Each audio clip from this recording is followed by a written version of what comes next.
Have you ever heard the history of Halloween? Here's its story in 3 parts. Prior to the time of Jesus, there was an annual Celtic festival called Samhain. It celebrated the end of the harvest while believing that the evil spirits came out before the dark of winter, and they needed appeasing. Back then, if the crops failed or winter food stores rotted, causing starvation, the only reason could be that the gods must be angry. So the Druids would light fires and sacrifice to the gods, burning crops, animals, and people. They sought favour from the spirits because survival depended upon it, while also seeking revelation of the future because that's when the spirits were passing by. But then something changed. Christianity offered an alternative and positive view of life. Superstitions that involved costly sacrifices began to be replaced by faith in a God of love, hope and peace and charity. And it was a big change and very attractive.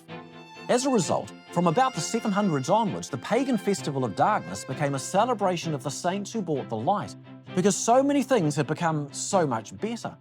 Their new faith had brought a new valuing of human life, early ideas of equality, resulting in a refining of justice, the limiting of government powers, a new culture of charity and more.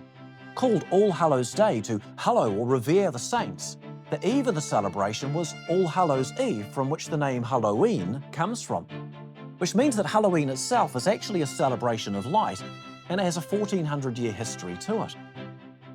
But how did Samhain, which became Halloween, then become what we think it is today? Story number 3. In the mid-1800s, there was a potato famine in Ireland during which 1 million of the Irish died of starvation, with others fleeing on ships for America. Once in the port cities, there was a loss of cultural identity, and it's here that traditions hardly mentioned for 12 centuries began to be revived. They remembered again the demons and ghosts that their ancient ancestors had once feared, but now it was for fun rather than from fear. Bonfires became jack-o'-lanterns, trick-or-treating for lollies started, and scary costumes were worn, but not to hide your true identity from an evil spirit who might possess you. Now it was just for fun.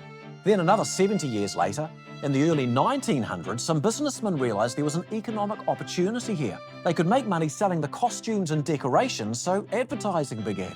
And that's where and when Halloween began to become what most Americans think it is today. While business people here in New Zealand saw the same opportunity only more recently and then started doing the same. So what's the real meaning of Halloween? Well, it's all of the above. There's a darkness that our ancestors genuinely feared, reflected in the festival of Samhain. But then there's a new light that brought a new way of hope, peace and care and charity, resulting in All Hallows Day, from which we get Halloween.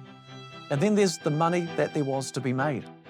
Halloween therefore reminds us of a darkness in our pasts, but that there can be light to bring hope, and maybe of how, in the pursuit of money, we can corrupt even things that are good. And those are genuinely the 3 stories of Halloween. While the opportunity that sits before all of us is to begin to tell the story. And maybe most importantly, I suggest how we ended up with a nation with such remarkable levels of freedom, prosperity, equality, and charity. That is maybe the story we could now tell.